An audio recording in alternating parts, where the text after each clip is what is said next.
If you're a longtime viewer of my gaming channel, this story is going to sound familiar to you, as it is a story of a baby dev and his video games. I've played video games for as long as I can remember. Gaming isn't exactly my first memory. That would be me at somewhere between 3 and 4 years old, standing naked on a bathroom scale figuring out how it worked by noticing my weight changed slightly based on whether or not I was wearing clothes. But my childhood is certainly filled with many memories of playing Super Nintendo and N64 games, receiving them for birthdays or Christmases, or renting them from the store for the weekend for a couple bucks a day. I was also the only gamer in my family. A few cousins who lived far away did play games. One had a PlayStation, another a Sega Genesis. But I never saw them much, and when I did, they usually came to visit us. We didn't really visit them. My dad owned an original NES, but he stopped playing it before I showed up and never went back to the hobby. My mom was never interested, and my sister showed mild interest, but by the time she hit the tweens, she had shifted her entire focus to artwork. So it was just me. And boy, did I love and still do love video games. That is why I have a gaming channel, after all. Like most people who were gamers in the 90s, I also wasn't considered one of the cool kids. I hung around the other outcast kids, where we were all outcast primarily because 1, we played video games, and 2, we weren't the athletic or the outdoorsy types. We were the nerds. I didn't really get beat up like a lot of other nerds in similar situations elsewhere did, but I certainly got picked on quite a bit. Video games were my refuge. School might suck, the other kids might be mean, the classes might be boring and a waste of time, but when Friday came around, I could disengage and game all weekend long. Even though I was, and still am, a pure Nintendo cuck. As I got older, I bought a used PlayStation 1 by saving up my allowance money, and got to experience Final Fantasies 7, 8, 9, and Chrono Cross all in one shot. It was at this point that I was old enough to understand what an RPG was. When I was like 5 or 6 or 7, I rented the Lufia games, or Earthbound, or the SNES Final Fantasies, but I couldn't quite grasp what hit points, or magic points, or levels, or stats, or equipping weapons and armor meant. I was too young to figure it out all on my own. I had to come back to RPGs when I was old enough to get it intuitively. With social media not yet existing, cell phones being giant unwieldy bricks reserved only for the rich, internet access limited by having to plug in your house's phone line into the family PC, disabling the phone in the process, while ISPs charge you by the minute, today's expectation that you be constantly plugged in didn't exist back then. Maybe you get picked on at school, or maybe you fuck up royally at something and embarrass yourself in front of everybody, whatever it was. When school left out, that drama was on pause. The minute your bus dropped you off, or the walk home took you down a different street than other kids, school life was over and gaming time began. Whatever was happening out there didn't matter. It might pick back up the next day, or it might be completely forgotten about, but for this period of time, it didn't matter. For any millennial, this probably sounds very familiar. For any Zoomer, it probably sounds like an alien landscape, the same way that I view the 60s, 70s, or 80s in my mind. A reality wholly disconnected from mine, where you just can't comprehend how people lived back then, rather than simply a natural progression of time at one era to the next. Nowadays, whatever you do is immortalized online, and the phone in your pocket is constantly buzzing, reminding you of it. It must be hell for kids nowadays. During this time, I was friends with people who I didn't really like, because my interest was gaming and there were only so many gamers around. We were friends because we were the outcasts, not because we actually really liked each other all that much. Nowadays, gaming is a normalized hobby. Back then, you took who you could. It's no surprise to me that, with the exception of one person, I'm not in contact with any of them now that I'm an adult. However, for the few girls in my school who actually did like video games, yeah, I would say life for them was a lot worse. The popular guys might have looked at us guy nerds with disdain, but generally left us alone most of the time. The popular girls, however, treated the nerdy guys like shit, and treated the nerdy girls even worse. I've heard occasionally that women tend to police their own more than men, and I believe it.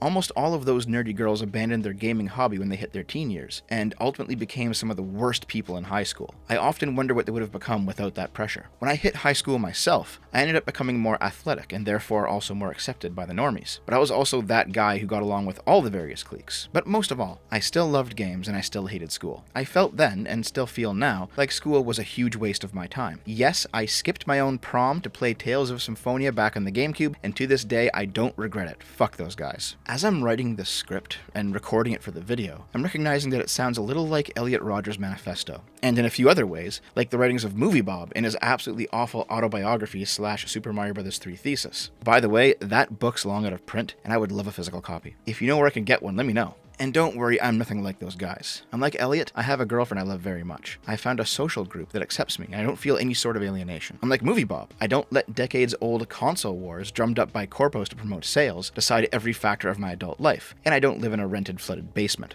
I have a life that I truly enjoy, but I also understand those two in some strange way. There but for the grace of God go I. With my context now understood, let's talk about gatekeeping. I experienced the most personal exclusion due to being a gamer during the 4th console generation, the era of the Super Nintendo and Sega Genesis. Games in this era were explicitly toyish in how they looked, which made us look like babies for enjoying video games. And as you probably know, kids are preoccupied with growing up as fast as possible. The 5th and 6th console generations brought a shift. Game companies began marketing not only to nerds, but to those cool kids who spent their time out of school doing outdoor or athletic pursuits. The PlayStation, Nintendo 64, PlayStation 2, and original Xbox were all home to games that were darker and edgier, with at least some attempts at more violent and sexual content. And what spells maturity in the eyes of a kid preoccupied with growing up? Violence, sex, and swear words. Combined with the fact that something like this looks a lot closer to a real human than something like this, and you can see how the Venn diagram of people who played video games expanded beyond nerds to the cool kids. And companies' profits rose accordingly as the market expanded. When the 7th generation of consoles came around, bringing the Wii with it, Nintendo pulled the same trick, expanding the audience again. And that Venn diagram came to include your parents and grandparents who had a great time flailing the Wiimote around their living room playing Wii Golf or whatever. There are still Wiis in use at old folks' homes this very day, helping to get those geriatrics out of their chairs for a few minutes at a time. And I really gotta wonder, considering the Wii is 15 years old now, what do they do with the save files or the Miis from people who have since died? I doubt any of the Gen Xers running these places know or care. It must be weird seeing a backlog of files from people who don't exist anymore, who used to occupy your spot using your equipment, knowing that you'll be next. Jeez.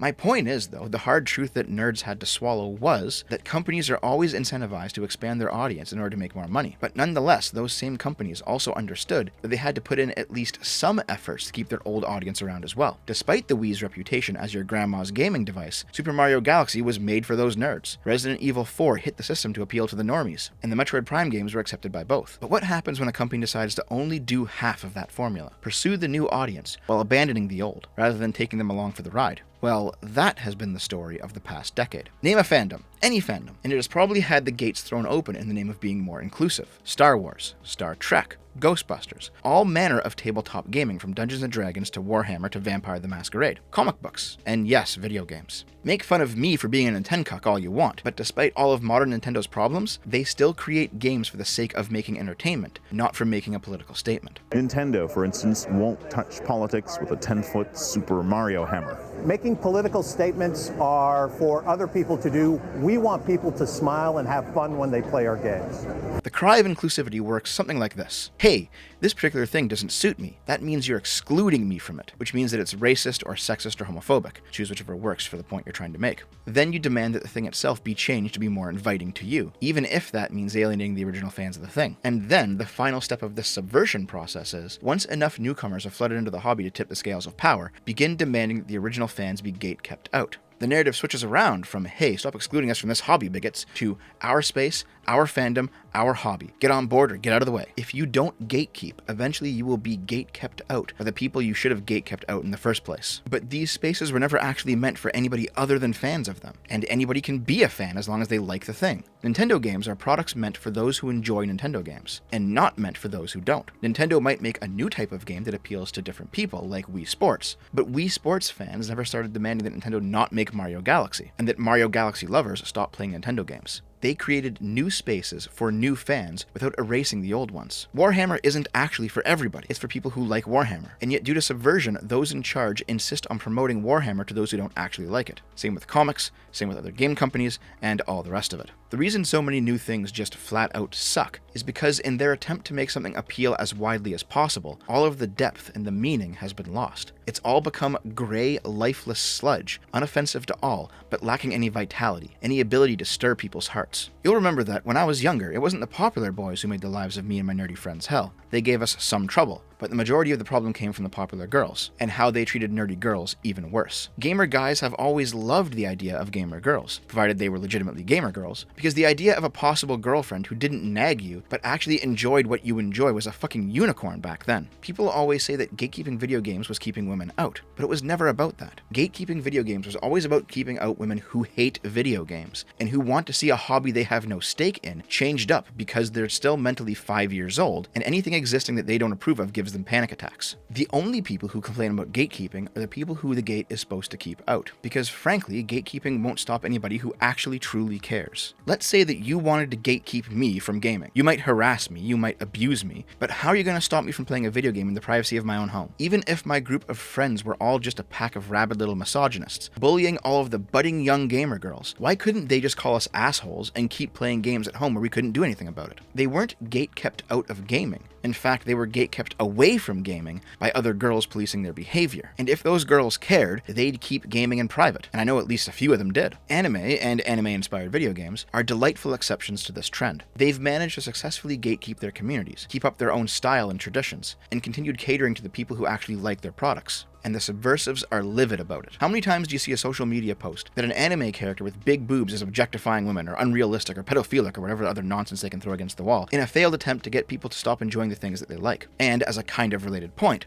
remember when the Sonic movie changed Sonic's look after the online backlash? Afterwards became a big hit, and the woke scolds on the internet screamed bloody murder that a company would dare listen to its base? It's all the same shit. But as I said before, people calling for inclusion still want to gatekeep. They just want to gatekeep you out of your own spaces after they've taken them over. That's why they scream about how gatekeeping is anti-diverse out of one side of their mouth, while extolling the virtues of gatekeeping out the other side when it's convenient for them. This trend goes far beyond pop media. Gatekeeping is not the same as censorship in the context of big tech crushing alt-tech startups, because big tech is where the left controls the broader narrative. Content moderators for sites like Reddit are essential gatekeepers, the most important job on the internet, because they are the ones that control what you're allowed to see and think and feel and laugh at. You don't need dysphoria to be trans. You don't need to menstruate to be on your period. You don't need to like women to be a lesbian. People need to stop their friggin' gatekeeping, because everyone is everything and everything is everything and nothing means anything, except if you think you need gender dysphoria to be trans, then you need to be gate-kept out. Trenders are a problem in the trans community nowadays because trans people stopped gatekeeping.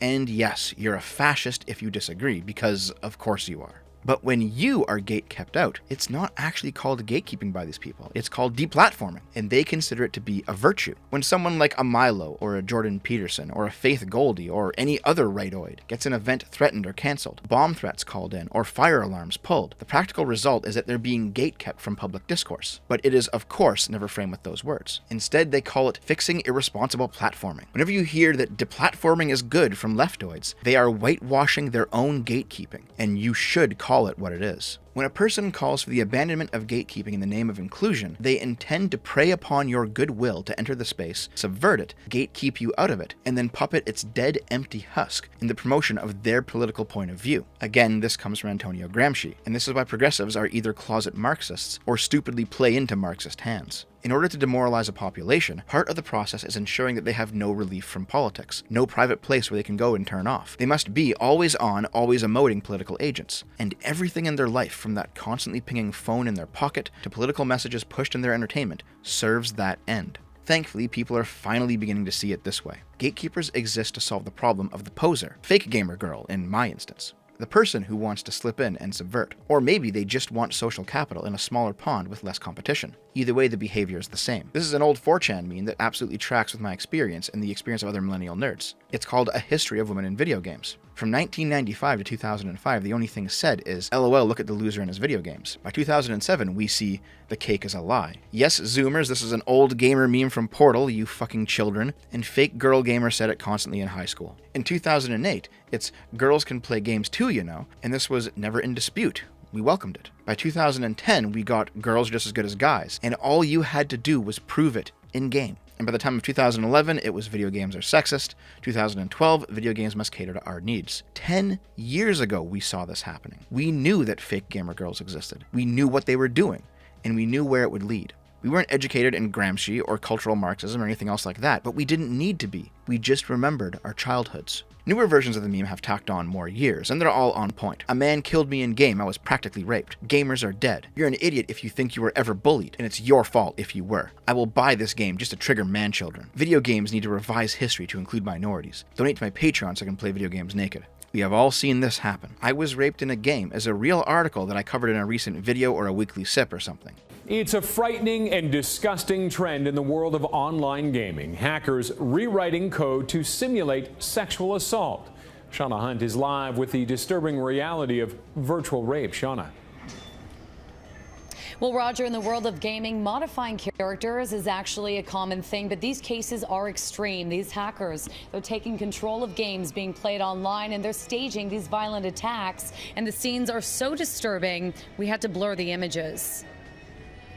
Online, they can take your character, lock them in place, have made their character pantsless, and then can simulate sexual assault with your character, and you are helpless to stop it.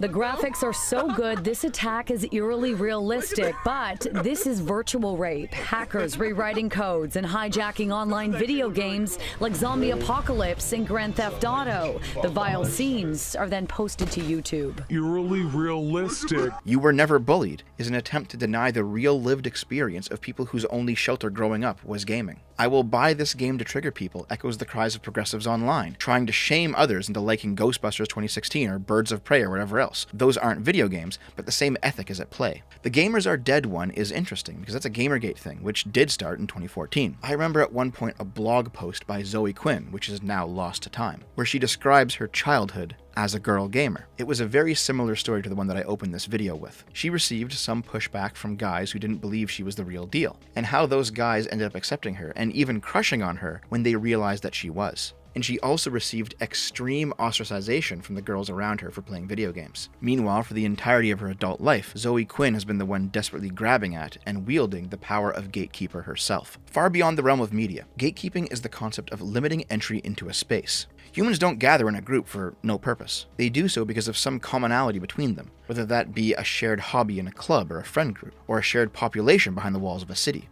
If the group grows to contain people not aligned with the commonality, then the purpose of the group will change along with the new people. It doesn't matter if newcomers are well-intentioned. If they aren't aligned with the reason the group was formed, they are necessarily parasitic to that reason. Every group that survives has done so because it has rules for newcomers to follow, in order to ensure that they are aligned with the group's purpose. Religions have rights. Tribes have ceremonies. Both kings and presidents require you to swear an oath to something larger than both you and them. Entrance into buildings requires ID cards. Citizenship requires going through an immigration process. Everybody understands that the ideals of a group live and die by how well the group can keep out people who want to destroy the ideals. A well-functioning social structure is one which contains people who have bought into the structure, who serve it and are served by it in turn. And a collapsing structure is one which contains people who have no reason to buy in or contribute. Whenever a political party, or a union, or a state, or a club collapses, it's for this reason. All around us are the ruins of organizations that have collapsed under the weight of their own openness. The conservative answer to this problem is appealing, but still ultimately wrong. Close all the borders, rigidly police everything. But then, as the world outside changes, they remain attached to an older paradigm that may no longer be fit for purpose. Conservatives want the borders so thick that no new information passes through, while progressives want no borders at all, in order to reduce everything to a blank slate where they may build their alternative subversive power structure. The liberal position is the gatekeeping one. Test to see which outsider is fit to come in, and then if he's qualified, let him in despite his status as an outsider. Don't avoid the unknown. Face it with eyes open, but face it nonetheless. In other words, it's always moral to gatekeep. Gates are meant to be closed most of the time, but they're also meant to let something pass through occasionally. Having standards allows you to determine what should pass through, and so it's no surprise that standards are also something that leftoids are trying to destroy right now. We're way past the video games, the pop culture media part of this talk, but that's because you can always find an underlying agenda beneath stuff like this. Subversion of entertainment is simultaneously a demoralization tactic to make you less likely to fight what's to come, while also being a practice run for it. Don't allow yourself to be shamed by those who are themselves shameless. I'll tell you what I told gay and trans people 20 years ago. Like what you like and be who you are. Don't let others infringe on you for being you. But also, don't infringe on others in the process of being you. Don't subvert their spaces, instead create your own, but make sure you gatekeep them. Gatekeeping is a net good to society across all domains, and I'm tired of pretending that it's not. Eerily realistic.